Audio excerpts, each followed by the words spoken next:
कहा जिस घर में बेटी नहीं होती वो कुल खानदान श्रेष्ठ नहीं माना जाता। श्रेष्ठ वो खानदान माना जाता है जहां बेटी का विवाह किया जाता है।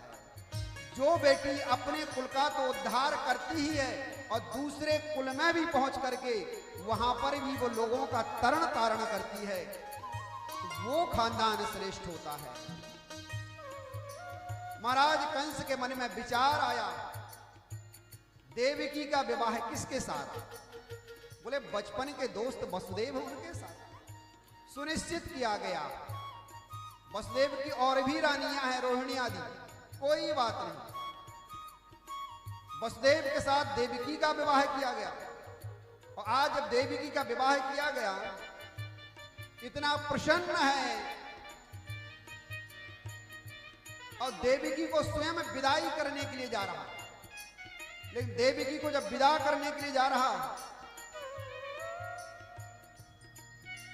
उसी समय आकाशवाणी हुई है कि पथि प्रग्रहिणं कंसम अभास्याः शरीरभा। कंस, जिस बहन देवकी के लिए तुम इतने प्रेम से भाव से विदा करने जा रहे हो, इसका अष्टम गर्भ तुम्हारी मौत है। मृत्यु का जब नाम सुना, हाथ से रथ की लगाम छूट गई है। सब कुछ ठीक है, कोई बोल दे 1 मिनट के बाद में आपको जाना है, राम नाम सत्य होना है, फिर देखो उस समय स्थिति क्या होती है। बोले महाराज कुछ भी करो, लेकिन इस मृत्यु को दूर कर दो। ये दुनिया का ऐसा सत्य है, इसके लिए कोई टाल नहीं सकता है। लेकिन फिर भी हम उसको झुठलाते हैं। हम एक पिता की अर्थी बेटा कंधे पर लेकर के जाता है कि एक दिन हमको भी जाना है। जो उस शमशान में लोग जाते हैं, चलते जाते हैं, राम नाम बोलते जाते हैं, एक दिन मेरे को भी यहीं जाना है, फिर भी नहीं सुधरते। जिस कोख से हमारा जन्म हुआ है, उसी कोख से हमारी मौत ने भी जन्म लिया है। हम कहते हैं कि आज हम 50 वर्ष के हो गए, हम 25 के हो गए, हम 25 के नहीं हुए। बोले बेटा मोमबत्ती ले और फूंक दे, ताली बजा, हैप्पी बर्थडे बोलो और नाचो। किस खुशी में? जीवन के 100 साल थे, उसमें से 25 घट गए, जाने की जल्दी है। संभवतः किसी दार्शनिक का यही सूत्र रहा है, इसलिए वो मोमबत्ती बुझाता है। बोले चलो अच्छा हुआ 25 बीते, अच्छा हुआ 50 बीते, अब तो जाना ही है। उस जाने की खुशी में नाचता है, गाता है। ये दुनिया का ध्रुव सत्य है। और मृत्यु का जब नाम सुना है, लगाम हाथ से छूट गई, तलवार निकाल लिया, मारने के लिए उद्यत हुआ। वसुदेव ने हाथ जोड़ लिए। महाराज नारी है, अबला है, नारी पर शस्त्र उठाना आप जैसे सूरवीर के लिए शोभा नहीं देता है। मृत्यु से डरते हो, ये तो जीवन का सत्य है। हम प्रण लेते हैं कि जब तक अष्टम संतान नहीं हो जाएगी, हम आपके संरक्षण में रहेंगे। वसुदेव देवकी को कारागार में डाल दिया गया, हथकड़ियां बेड़ियां लगा दी गई हैं। देवकी के प्रथम बेटा हुआ जिसका नाम कीर्तिमंत है।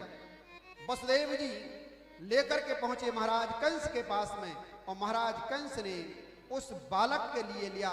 सोचते इस बालक से तो मेरे लिए डर नहीं है, डर तो मेरे लिए अष्टम से है। छोड़ दिया। जब बालक को छोड़ा तो देवर्षि नारद आए हैं, स्वागत सत्कार किया। सब ठीक है देवर्षि? बोले हाँ राजा। सुना है वसुदेव के प्रथम संतान हुई? बोले हाँ महाराज हुई देवर्षि, लेकिन डर तो मेरे लिए 8 में से है ना, पहले से तो नहीं है। देवर्षि ने एक कमल फूल निकाला, 8 पंखुड़ी थी, गिनना चालू किया। बोले 1 2 3 4 5 6 7 8, फिर गिना। पहली को छोड़ दिया, दूसरी से गिना 1 2 3 4, ऐसे करते करते हर एक पंखुड़ी 8वीं, हर एक पंखुड़ी पहली होती है। बोले क्या तात्पर्य है देवर्षि? बोले कंस तात्पर्य कुछ नहीं है, देवताओं की गिनती कहां से चालू हो जाएगी और कहां समाप्त हो जाएगी कोई भरोसा नहीं है। बोले तुम्हारे कहने का मतलब क्या है, उस बालक को मार दें? बोले राम राम राम राम, मैं मारने की क्यों कहूंगा, ये तुम्हारी समस्या तुम समझो ना। बोले समझ गया। दौड़ा दौड़ा कंस देवकी के पास में पहुंचा। देवकी रोती रही, बिलखती रही, भैया डर तुम्हारे लिए 8 में से इसको क्यों ले जाते हो? चीखती हुई द्रौपदी के हाथों से उस बालक को कंस ने छीन लिया और एक पत्थर पर पटक दिया। ऐसे करते करते देवकी के 6 बालकों की हत्या कंस ने कर दी है। अधर्म बढ़ेगा तो भगवान का अवतार होगा, भक्तों का चिंतन बढ़ेगा तो भगवान का अवतार होगा। 7वें रूप में कौन आने वाले हैं? शेषनाग, जो रामावतार में लक्ष्मण के स्वरूप में थे। और लक्ष्मण जी कुछ भी बोलना चाहते थे ना, तो राम जी तुरंत आंख दिखाते थे। उसी समय लक्ष्मण जी ने कहा था, भैया इस अवतार में मैं छोटा हूं तो तुम मुझको आंख दिखा देते, अब लेकिन अवतार होगा तो मैं छोटा नहीं बनूंगा, मैं बड़ा बनूंगा।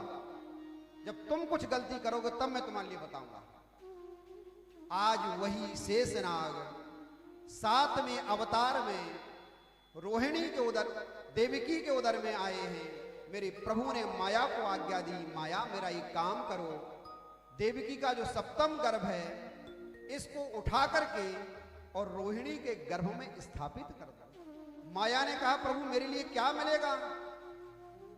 बोली, माया कलयुग है, तुम्हारे लिए कोई काली, कोई विजया, कोई वैष्णवी, कोई दुर्गा, अनेक नामों से लोग तुम्हारा पूजन करेंगे। माया ने ऐसा ही किया और देवकी के 7वां गर्भ को संकर्षण करके और रोहिणी के उदर में स्थापित कर दिया है। अब 8वीं संतान के रूप में कौन आने वाला है? कन्हैया आने वाला है ना। देवर्षि नारद फिर पहुंच गए हैं। जब देवर्षि नारद कंस के पास में पहुंचे, कंस फिर खड़ा होगा, स्वागत सत्कार किया। बोले वो कैसा होगा?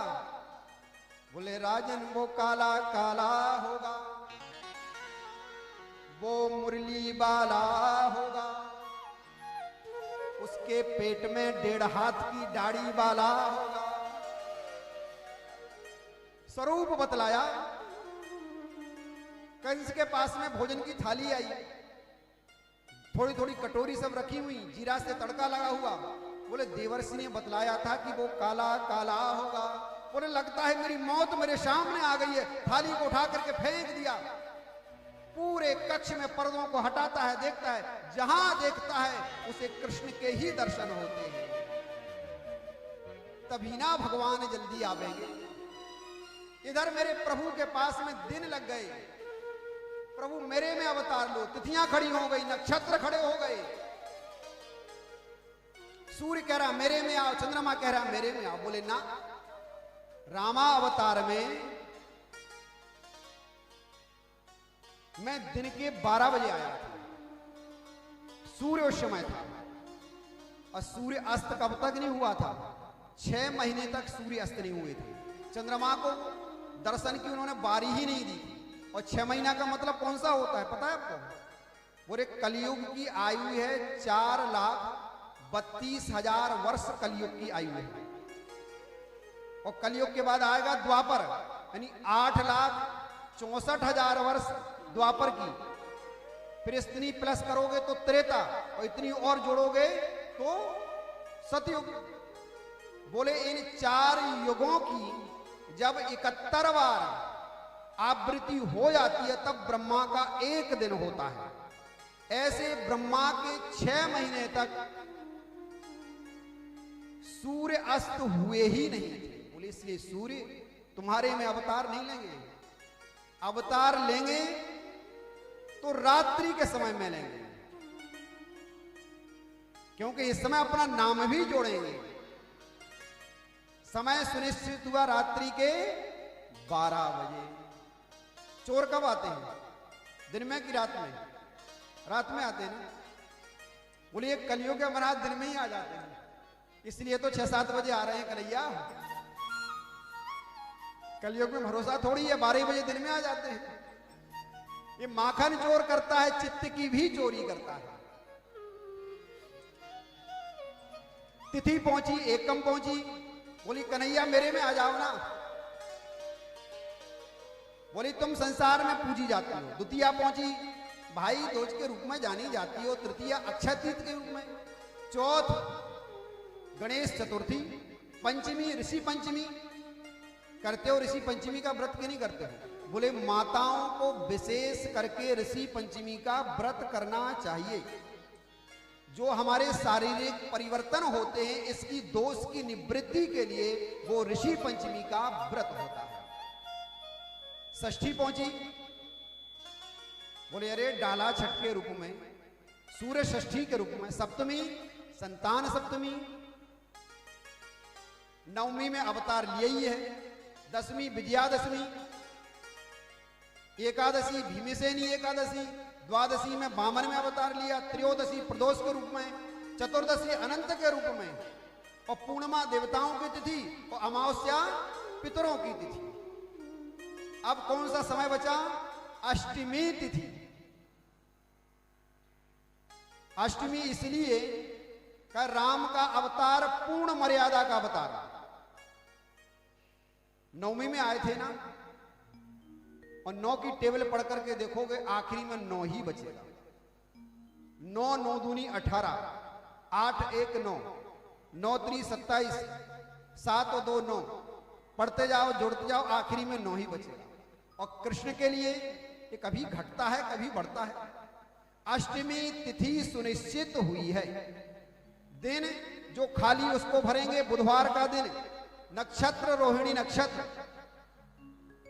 अब हम सब लोग भाव से प्रार्थना करें और कन्हैया को यथाशीघ्र अपने मंडप में बुलावेंगे।